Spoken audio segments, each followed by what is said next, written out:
They told us civilization started with farming. They were wrong. Buried under a hill in Turkey sits a temple so old it breaks the timeline of human history, 11,600 years old. That's older than writing, older than the wheel, older than pottery, older than the pyramids by a stretch of time so vast it makes the pharaohs look modern, and now a scientist has found something inside it that should not exist. Something that, by every rule we were taught in school, is impossible. Stay with me, because what was carved into these stones rewrites everything. Let me take you back. For most of the last century, the story of how we became human was simple, neat, tidy, comfortable. It went like this. For hundreds of thousands of years, we were wanderers, small bands of hunter-gatherers, chasing animals, picking berries, following the seasons, no homes, no towns, no temples, just survival, day after day after day. Then, around 12,000 years ago, something changed. We learned to farm, we planted seeds, we tamed wheat, we stayed in one place. And once we had a steady food supply, the theory said everything else followed. Villages grew, then towns, then cities, and only after all of that, once we had spare time and full bellies, did we build the big things. Temples, monuments, places of worship, religion came last. That was the rule. First the farm, then the city, then the gods. It was written in every textbook, taught in every classroom, repeated by every expert for nearly 100 years, and it was completely backwards. Here's the problem. Here's the thing nobody could explain. In the 1960s, a team from the University of Chicago was surveying southeastern Turkey. They walked up a low hill near the city of Sanliurfa. The locals called it Göbekli Tepe, Potbelly Hill. The team looked around, saw some broken limestone, a few slabs poking out of the dirt, and they wrote it off. A medieval graveyard, they guessed. Nothing important. Move along. They had been standing on top of the most important discovery in human history, and they walked right past it. For 30 years, nobody touched it. 30 years that stone sat silent under the soil. Think about that for a second. The single find that would shatter our entire understanding of the past. And it just sat there, waiting. Then, in 1994, a German archaeologist named Klaus Schmidt came to the same hill. But Klaus saw something the others missed. He looked at those broken pieces of limestone, and he noticed they weren't natural. They were shaped, carved, worked by human hands. He felt it in his gut. He later said that on his first day, he had a choice. He could walk away like everyone before him, or he could spend the rest of his life digging. He chose to dig, and what came out of that ground stopped the world cold. He found pillars, not small stones, massive T-shaped pillars of limestone, some of them 16 feet tall, some weighing 10 tons, a few weighing as much as 20 tons, arranged in great circles, standing like silent giants in the earth. And carved into them in stunning detail were animals, foxes, snakes, scorpions, vultures, wild boars, cranes, predators, mostly things with teeth and claws and stingers. The carvings were so sharp, so deliberate, that you could see the muscles of the animals, the bend of a leg, the curve of a fang. This was not the crude scratching of primitive people. This was art. Confident, skilled, masterful art. And then came the number that broke everyone's brain. The team dated the site, not by guessing, by science. By radiocarbon dating the organic material packed around the pillars, the answer came back 11,600 years old, maybe older, built around 9,600 years before the birth of Christ. Let those numbers settle. Stonehenge is about 5,000 years old. Göbekli Tepe is more than twice that age. The Great Pyramid of Giza is around 4,500 years old. Göbekli Tepe predates it by roughly 7,000 years. 7,000. The gap between us and the pyramids is smaller than the gap between the pyramids and this hill. When this temple was built, there were no cities anywhere on earth. No metal tools. No writing. No farming. The people who carved these 20-ton giants were hunter-gatherers, wandering tribes with stone tools, the exact people who, according to every textbook, could not possibly have built something like this. And that is the impossible part, because to move a 20-ton block of stone, you need people. A lot of people, estimates say it would take hundreds of workers, maybe more, just to move and raise a single pillar. And those workers need to eat, they need to be organized, coordinated, fed, housed, directed. You need leaders, planners, a shared purpose. You need a society. But a society like that, we were told, only comes after farming, after permanent settlement, after the steady food supply. Göbekli Tepe had none of that. These people built a monument that required the cooperation of an entire civilization before civilization was supposed to exist. It's like finding a smartphone in a medieval castle. The pieces don't fit the timeline. And it gets stranger. Klaus Schmidt realized something that turned the whole human story on its head. These hunter-gatherers didn't settle down and then build a temple. They built the temple first. The temple came before the village. The gods came before the grain. In other words, it wasn't farming that brought people together. It was this. It was belief. It was the need to gather, to worship, to build something bigger than themselves. People came from miles around to raise these stones and to feed all those workers in one place for weeks and months at a time. They needed more food than hunting could provide. So some scientists believe this is exactly where farming began, not as the cause of civilization, but as a side effect of building a temple. Think about that. We didn't farm and then find God. We found something to believe in, and farming followed to keep the believers fed. It completely flips the script. Everything came in the wrong order. And the wild thing is, we've only scratched the surface. Ground-penetrating radar has scanned the hill, and it found at least 20 of these great stone circles still buried underground. 20. So far, only a handful have been dug up. The vast majority of Göbekli Tepe is still down there, still sleeping in the dark, still hiding whatever secrets it holds. We have uncovered maybe 5% of the site. 5%, 95% remains untouched. Whatever answers are waiting, most of them are still locked in the earth. But here's what makes this story take a sharp turn. Here's where the new discovery comes in. For years, the carvings on these pillars were treated as decoration. Beautiful, yes. Mysterious, sure. But just animals, just symbols, just art. Then a pair of researchers took a closer look at one particular stone. It's called the Vulture Stone, Pillar 43. And what they claim to have found on it changes everything again. The Vulture Stone is covered in carvings. A great vulture with outstretched wings, a scorpion, a snake, other creatures, and above the vulture, a strange round disc. For a long time, people assumed these were just animals from the local landscape. But these researchers from the University of Edinburgh had a different idea. What if the animals weren't animals at all? What if they were symbols for something in the sky? What if this stone was a map of the heavens?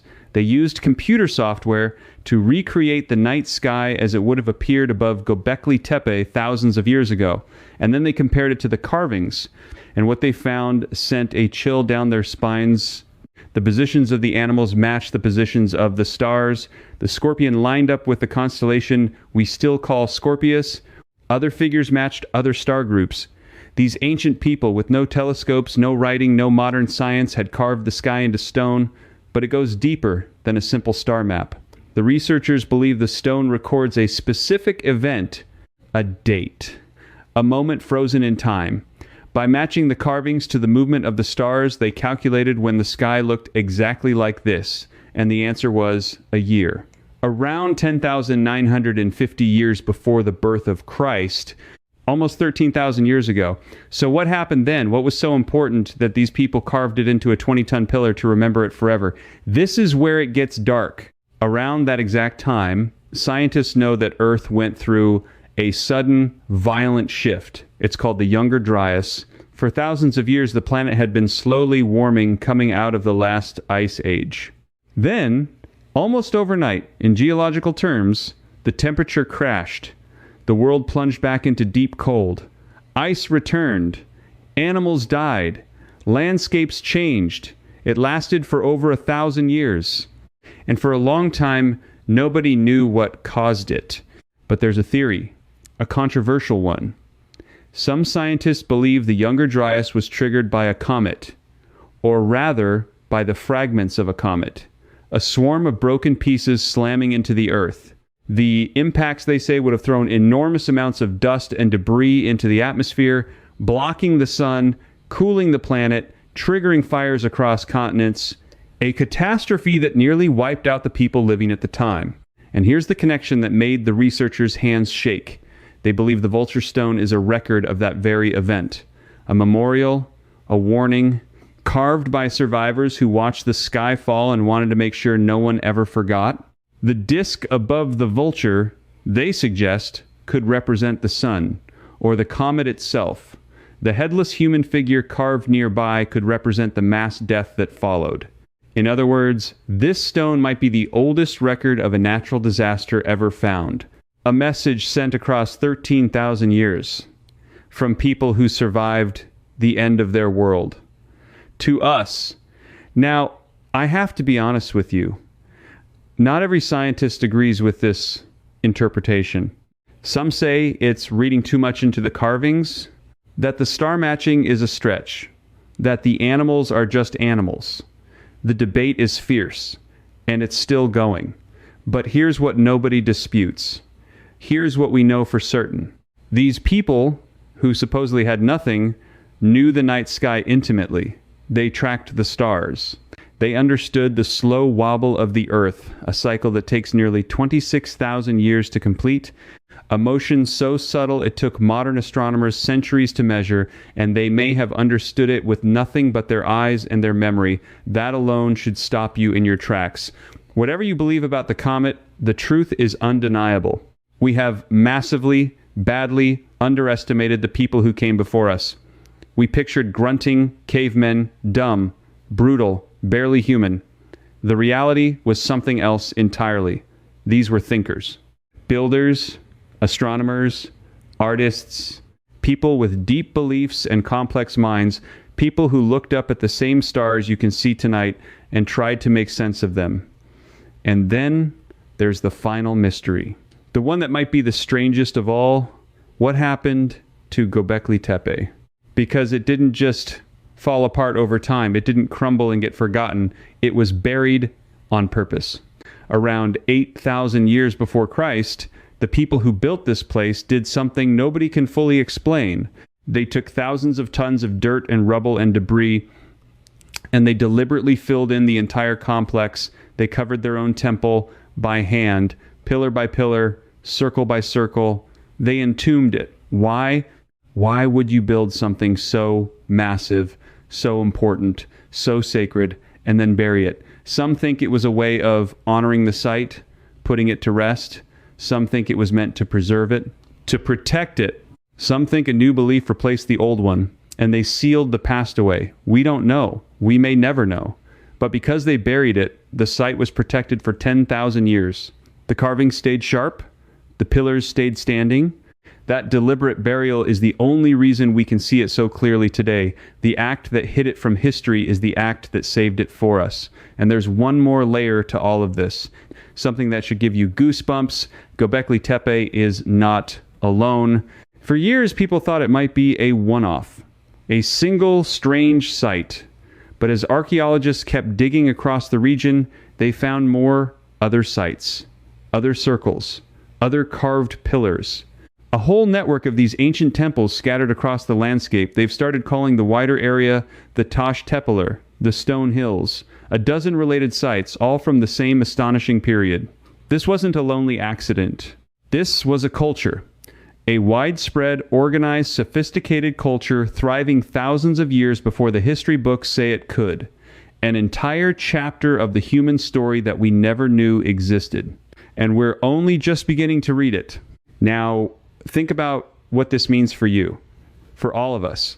Everything you were taught about where you came from, the neat little timeline, first farming, then cities, then religion, it's wrong. Or at the very least, it's far more complicated and far more mysterious than anyone admitted. The people we dismissed as primitive built a temple that would challenge modern engineers. They mapped the stars. They may have recorded a cosmic catastrophe, and then they buried it all and walked away, leaving a message in stone that took us 13,000 years to find. It makes you wonder, what else have we gotten wrong? What other assumptions are sitting in our textbooks right now, waiting to be shattered? How much of human history is still buried just under the surface, waiting for someone curious enough to dig? Klaus Schmidt, the man who uncovered Göbekli Tepe, sadly passed away in 2014.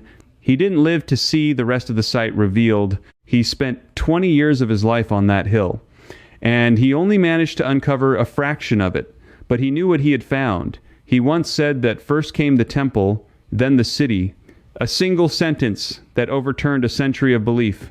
The work continues today, slowly, carefully, layer by layer. Each season, a little more of the past comes into the light, and every time the dirt is brushed away from a new pillar, there's a chance for another carving, another clue, another impossible answer to a question we didn't even know to ask. The hill still holds its secrets, most of them, in fact. Remember, 95% of it is still down there. So the real discovery, the one that finally explains it all, may not have happened yet. It might be sitting in the ground right now, a few feet under the surface of a quiet hill in Turkey, waiting for the next person to find it. And when they do, the human story may change all over again. Because if Göbekli Tepe has taught us anything, it's this: we don't know our own past as well as we think we do. The deeper we dig, the stranger it gets. The further back we look, the more brilliant our ancestors turn out to be. They weren't simple, they weren't primitive, they were us, just as curious, just as capable, just as desperate to understand the sky above them and the world around them.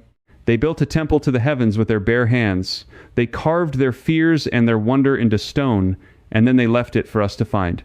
So the next time someone tells you that history is settled, that we have it all figured out, that the timeline is clear and the story is done, just remember the hill in Turkey. Remember the 20-ton pillars carved by people who weren't supposed to exist. Remember the vulture and the scorpion and the falling sky. Remember that for 30 years, the most important discovery in human history sat under the feet of experts who walked right past it. The biggest answers are often hiding in plain sight, buried just beneath the surface, waiting. And Göbekli Tepe is still talking. We're only just learning how to listen. There's something humbling about standing in front of those stones. People who visited say the same thing. You feel small, not because the pillars are large, though they are, but because of the time, 11,600 years. You're looking at the work of hands that turned to dust before recorded history began, before any name we know, before any king, before any empire. And yet, there it is, solid, real, standing, a monument to the part of us that has always reached for something greater. That same part that lives in you right now, the part that's curious, the part that wonders what's out there and what came before and what it all means. That part is ancient. It's older than the pyramids, older than the wheel. It's the oldest thing about us. And it's the reason a band of hunter-gatherers with nothing but stone tools and a shared dream moved mountains of rock to build a doorway to the stars. We like to think we're the advanced ones, the modern minds, the clever ones. But those people, 13,000 years ago, looked up at the same sky, felt the same awe, asked the same questions you've asked on a quiet night, staring up at the dark. Who are we? Where did we come from? What's out there? They didn't have the answers. Neither do we, not fully. But they tried. They tried so hard that they carved their questions into stone and built a temple to hold them.